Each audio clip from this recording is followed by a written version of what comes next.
పేదవాడి పక్షాన నిలబడతాం, ప్రజా గొంతుకై నినదిస్తాం. వాయిస్ ఆఫ్ వాయిస్లెస్, తెలుగువారి మనస్సాక్షి సాక్షి టీవీ. సాక్షి టీవీ ప్రసారాల కోసం మీ స్థానిక కేబుల్ ఆపరేటర్ను వెంటనే సంప్రదించండి.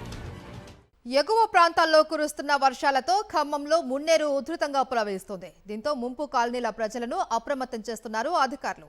మొత్తం 12 డివిజన్లకు మున్నేరు ఎఫెక్ట్ ఎక్కువగా ఉండనుంది. ఆయా డివిజన్లను రెడ్, ఆరెంజ్, బ్లూ, పింక్ జోన్లుగా విభజించి మున్నేరు ప్రవాహం 16 అడుగులు దాటిన తర్వాత డివిజన్ల వారీగా ముంపు ప్రభావం ఉన్న ఇళ్లను అధికారులు ఖాళీ చేయించనున్నారు. ప్రస్తుతం జిల్లాలో వర్షాలు తగ్గుముఖం పట్టినా ఎగువ ప్రాంతాలలో కురుస్తున్న వర్షాలతో మున్నేరు ప్రవాహం పెరుగుతుంది.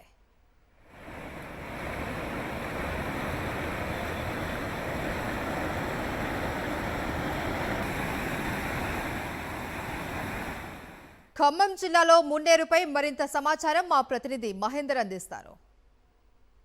ఎగువ ప్రాంతాల్లో కురుస్తున్న భారీ వర్షాల నేపథ్యంలో మున్నేరు ఉధృతి పెరుగుతుంది. ప్రస్తుతం మనం కాలువడు వద్ద మనం ఉన్నాం. ఇక్కడ బ్రిడ్జి వద్ద మున్నేరు ఉధృతంగా కూడా ప్రవహిస్తున్న పరిస్థితి కనిపిస్తుంది. ఒకసారి విజువల్స్లో చూపించే ప్రయత్నం చేస్తున్నాం. మొత్తం 12 డివిజన్లకు సంబంధించి కూడా ఎఫెక్టెడ్ ఏరియాకి సంబంధించి అధికారులు గుర్తించారు. దీనిలో భాగంగానే కూడా ముప్పు కాలనీలను కూడా వాళ్ళని అప్రమత్తం చేసే ప్రయత్నాలకు సంబంధించి చేస్తున్నారు. అయితే జిల్లాలో కొంత వర్షాలు సంబంధించి తగ్గుముఖం పట్టినా ఎగువ నుంచి మాత్రం వరద ఫ్లోటింగ్ అనేది అంతకంతకు పెరుగుతున్న పరిస్థితి కనిపిస్తుంది. మొత్తం ఆ 16 అడుగులకు సంబంధించి మున్నేరు సంబంధించి ఉధృతి పెరిగితే అక్కడి నుంచి ముప్పు అనేది స్టార్ట్ అవుతుంది. 16 అడుగుల మేర వస్తే మాత్రం మొదట బొక్కలగడ్డ, పద్మావతి నగర్, మోతి నగర్, దానవాయిగూడెం ప్రాంతాల్లోని ఇళ్లలోకి కూడా వరద నీరు చేరే అవకాశం ఉంటుంది. మొత్తం 35వ డివిజన్, 48వ డివిజన్, 47వ డివిజన్, 59వ డివిజన్ ఈ 4 డివిజన్ల పరిధిలో మొత్తం 100 ఇళ్ల వరకు కూడా మునిగే అవకాశం ఉంటుంది. ఇది 16 అడుగులకు సంబంధించి దాటితే. అదే 25 అడుగుల మేర వస్తే మాత్రం ఈ నష్టం తీవ్రత ఎక్కువగా ఉంటుంది. 8 డివిజన్లకు సంబంధించి ఎఫెక్టెడ్ సంబంధించి ఎక్కువగా ఉంటుంది.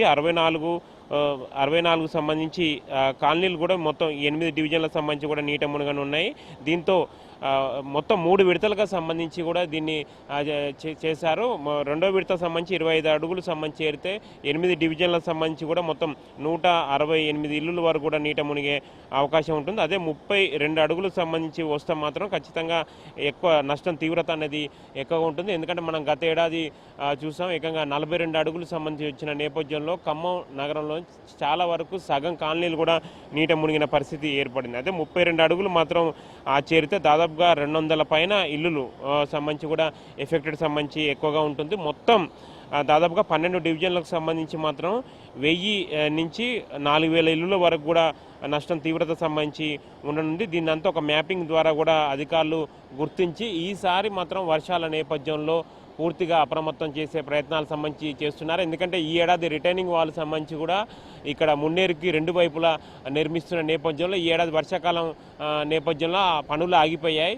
వచ్చే వర్షాకాలం కల్లా ఇది పూర్తి అయ్యే అవకాశం ఉంటుంది. కాబట్టి ఈ సీజన్ ఒకటి ముప్పు కాలనీలను కూడా సురక్షితంగా బయటపడేస్తే వచ్చే సీజన్ వరకు ఎంత వరద ఫ్లోటింగ్ పెరిగినా కానీ ఎక్కడ ముంపు అనేది ఉండే అవకాశం ఉండదు. దీన్ని దృష్టిలో పెట్టుకొని కూడా ఖమ్మం కార్పొరేషన్ అధికారులు ఆ దిశగానే కూడా ఏర్పాటు చేస్తున్నారు. మొత్తం దాదాపుగా ఒక కార్పొరేషన్ సంబంధించి ఒక టీమును కూడా ఏర్పాటు చేయడం జరిగింది. ఈ టీం కూడా ఎప్పటికప్పుడు ఈ ముప్పు ప్రాంతాలకు సంబంధించి 12 డివిజన్లో తిరుగుతూ ఉంటారు. తిరిగి ఎక్కడెక్కడ ఎటువంటి ఇబ్బందులు ఉన్నాయి, బయట నుంచి వచ్చే వరద ఫ్లోటింగ్ నేపథ్యంలో ఇళ్ళ సంబంధించి కూడా ఇళ్ళ యజమానులకు హెచ్చరికలకు సంబంధించి జారీ చేయడం కాకుండా వారిని అప్రమత్తం చేసే ప్రయత్నాలకు సంబంధించి చేయనున్నారు. మొత్తం రెడ్ జోన్, అదేవిధంగా మొత్తం మూడు పింక్ జోన్తో పాటుగా మరో 2 జోన్లు బ్లూ జోన్గా సంబంధించి కూడా గుర్తించారు. ఆరెంజ్ జోన్, మొత్తం 4 జోన్లకు సంబంధించి గుర్తించి ఈ సహాయక చర్యలకు సంబంధించి కూడా చేపడుతున్న పరిస్థితి కనిపిస్తుంది. ముంపు కాలనీల ప్రజలను కూడా అధికారులు అప్రమత్తం చేసే ప్రయత్నాలు చేస్తున్నారు. కెమెరా పర్సన్ సతీష్, మహేంద్ర, సాక్షి టీవీ, ఖమ్మం.